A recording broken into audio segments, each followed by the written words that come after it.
Hello guys, welcome to my grow academy keen. आज हम फिर आए एक शानदार और धमाकेदार ट्रिक लेके। तो चलिए देखते हैं। इस वीडियो के अंतर्गत हम बताएंगे G7 क्या है, यानी कि ग्रुप ऑफ 7 क्या है, इसके अंतर्गत कितने देश शामिल हैं और इसकी स्थापना कब हुई और किस देश ने की। तो चलिए स्टार्ट करते हैं।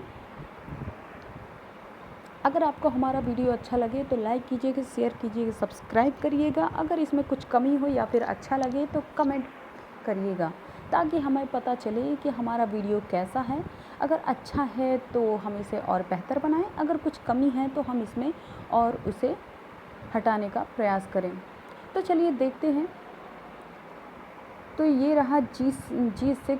पहले जब इसकी स्थापना हुई थी तो यह G6 था, उसके बाद G7 और उसके बाद G8 में परिवर्तित हो गया। तो चलिए देखते हैं। यहाँ पे आप देख रहे हैं हमने G7 के बारे में कुछ जानकारी दी है, तो चलिए देख लेते हैं। तो यहाँ पे क्या लिखा है, समूह 8 यानी कि G8। इस मंच की स्थापना फ्रांस में, यानी कि फ्रांस ने सन 1975 में समूह 6 के नाम से की थी।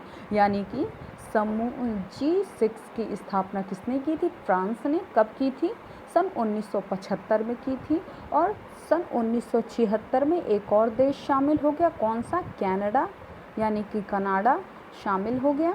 और फिर उसके बाद सन 1997 में एक और देश शामिल हुआ, जिसे कहते हैं रूस। तो इस कारण इसका नाम अब क्या हो गया है? समूह 8 यानी कि G8।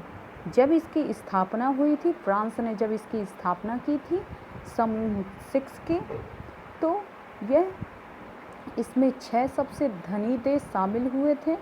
और उसके बाद सन 1976 में इसमें कनाडा शामिल हो गया और 1997 में रूस शामिल हो गया।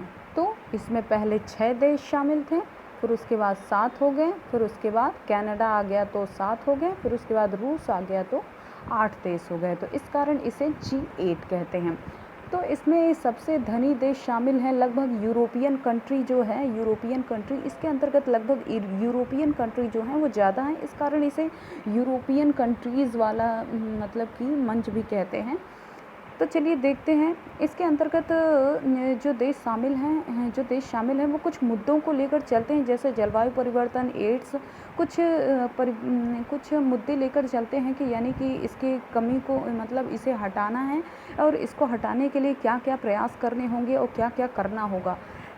तो इसे लेकर चलते हैं और इनके उपाय के लिए, इनका निदान के लिए ये मतलब एक साथ में काम करते हैं।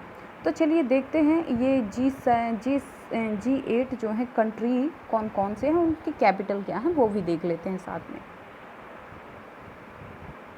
तो ये आप देख रहे हो 8 कंट्रीज़ हैं जो G8 के नाम से हैं। तो चलिए देख लेते हैं। तो पहला कौन सा है, तो इसकी ट्रिक देख लो आप क्या है। फ्रांस कई बार आए जज, यानी कि जो फ्रांस है, कहाँ पे है फ्रांस? यूरोपियन कंट्री में है। फ्रांस की राजधानी क्या है? पेरिस। ये हमने यहाँ पे डिनोट किया, पेरिस। तो फ्रांस कई बार आए कौन? जज। ठीक है, फ्रांस कई बार आए जज। ये इसकी ट्रिक है, इसी से आपको पूरा याद हो जाएगा। अब आपको ये ध्यान रखना है, सन 1975 में किसकी स्थापना हुई थी? G8 की। ठीक है ना जी। पहले ये जब इसकी स्थापना हुई थी तो ये G6 था। ठीक है ना, इसमें 6 सबसे धनी देश शामिल थे। बाद में 1976 में इसमें कौन शामिल हुआ था? कनाडा। फिर उसके बाद 1997 में कौन शामिल हो गया? रूस। तो इस कारण ये G7 और फिर G8 हो गया।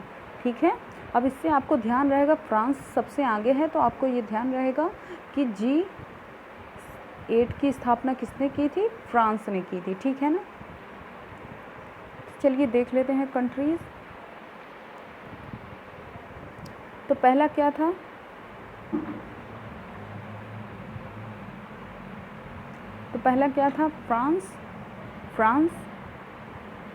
फ्रांस कई बार जज आए। फ्रांस जो था वहाँ पे कई बार जज आए,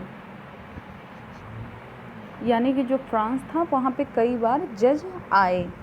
तो फ्रांस से हो जाएगा फ्रांस, क से हो जाएगा कनाडा, ई से हो जाएगा इटली, ब से हो जाएगा ब्रिटेन, र से हो जाएगा रूस, ज से हो जाएगा जापान, फिर ज से हो जाएगा जर्मनी, आ से आएगा अमेरिका, ए से आएगा यूरोपियन कंट्री। ठीक है ना, ये लगभग यूरोपियन कंट्री ज़्यादा है, इसमें ज़्यादा यूरोपियन कंट्री शामिल हैं, इस कारण इसे यूरोपियन कंट्रीज़ वाला ग्रुप ही कहते हैं। तो चलिए देख लेते हैं इसके स्टेट क्या है। तो आपको ये कंट्री तो अब ध्यान हो गया होगा। फ्रांस कई बार जज आए, ठीक है ना। फ्रांस, क से कनाडा, ई से इटली, ब से ब्रिटेन, र से रूस, ज से जापान, ज से जर्मनी, आ से अमेरिका। ठीक है ना, ये आपको ध्यान रहेगा। एक बार आप इसे देख लोगे तो बाकी दोबारा देखने की ज़रूरत नहीं है। फ्रांस की राजधानी क्या है? पेरिस है। कनाडा की है ओटावा। इटली की है कैपिटल यानी कि राजधानी, इटली की है रोम। ब्रिटेन की है लंदन। रूस की है मॉस्को। जापान की है टोक्यो।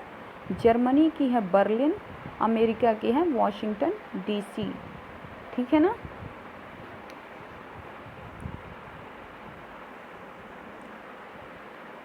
अगर आपको हमारा वीडियो अच्छा लगा हो तो लाइक कीजिएगा, शेयर कीजिएगा, सब्सक्राइब करिएगा। अगर आपको हमारा वीडियो थोड़ा सा भी अच्छा लगे तो कमेंट में कमेंट करिएगा, ताकि हमें भी पता चले कि हमारा वीडियो अच्छा है और हम इसे और बेहतर बनाने की कोशिश करें। So thank you.